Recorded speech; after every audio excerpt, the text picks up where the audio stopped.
clean table, product, milk, and hat. Don't want this video to be inadequate.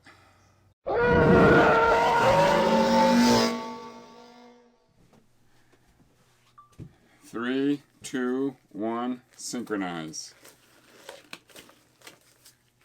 Hal Alex here, back in the shed. Today I have with me the Anakin Starkiller and Dewy Qui-Gon Jinn saber. This has been in the works for a wicked long time, so I want to unbox it here to show everyone, because Dewy and Starkiller have gone above and beyond to replicate every little inaccuracy and characteristic of this saber. This is by far the most accurate Qui-Gon ever made.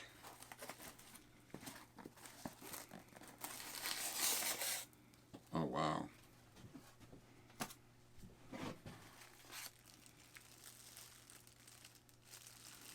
Wow.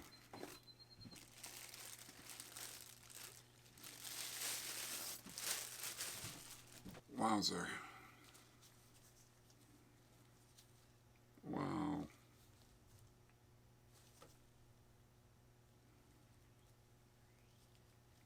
The red button's beautiful. Not last year, the year before, I went to New Jersey to a Comic-Con.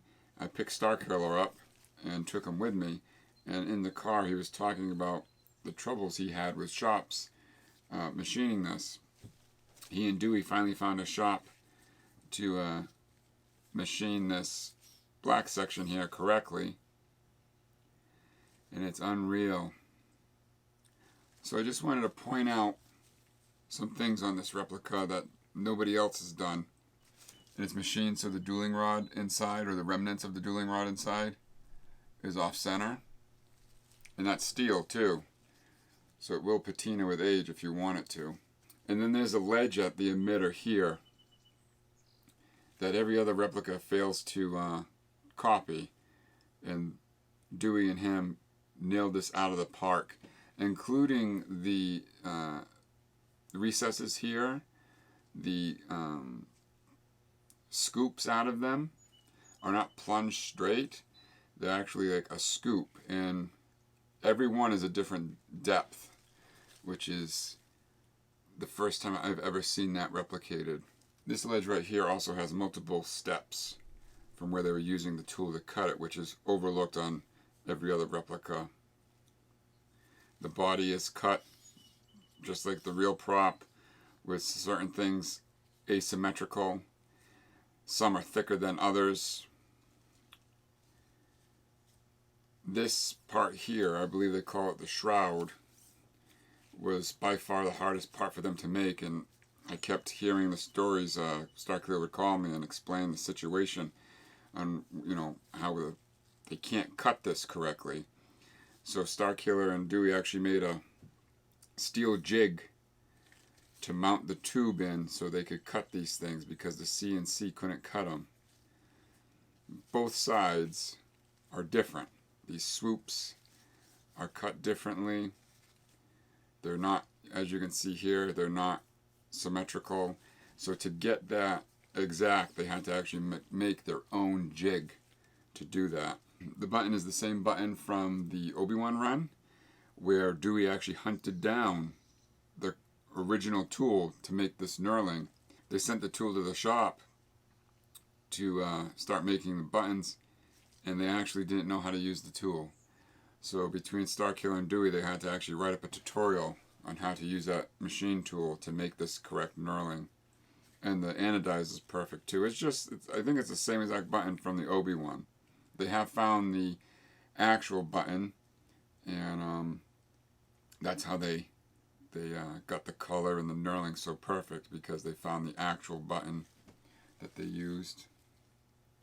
And like Starkiller kept saying to me, there's a lot of organic steps in this. And what he meant by that, because I asked him, is like it's all by hand on a lathe, so you can see the steps in progression, especially here on the pommel. Again, nobody's replicated this much detail on the pommel. You can see how many steps there is and how many times the machinist moved the tool to make these steps.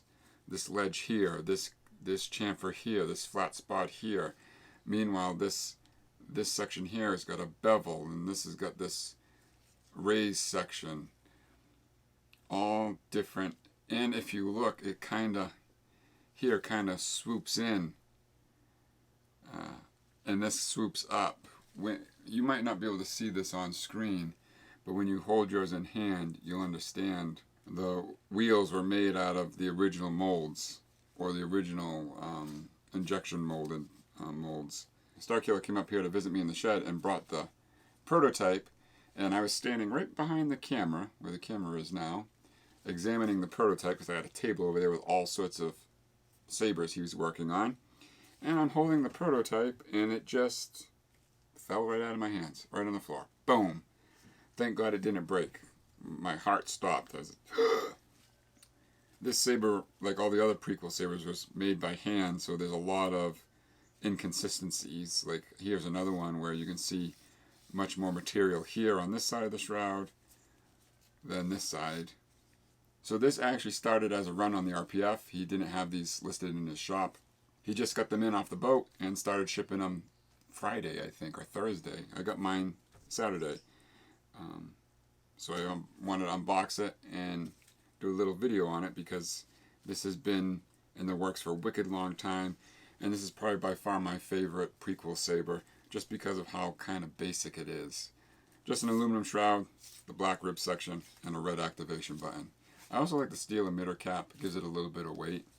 Dewy and Starkiller were on my live stream the other night, and they were explaining how this one was a totally different animal because when they did the Obi-Wan run, they had Starkiller's production-made saber to get all the measurements off of and see all the imperfections up close and personal, where this one was basically all from scratch. Right after this, I'm going to give Starkiller a ring, see if we can arrange some kind of video chat one night this week so we can go over all the little details for us.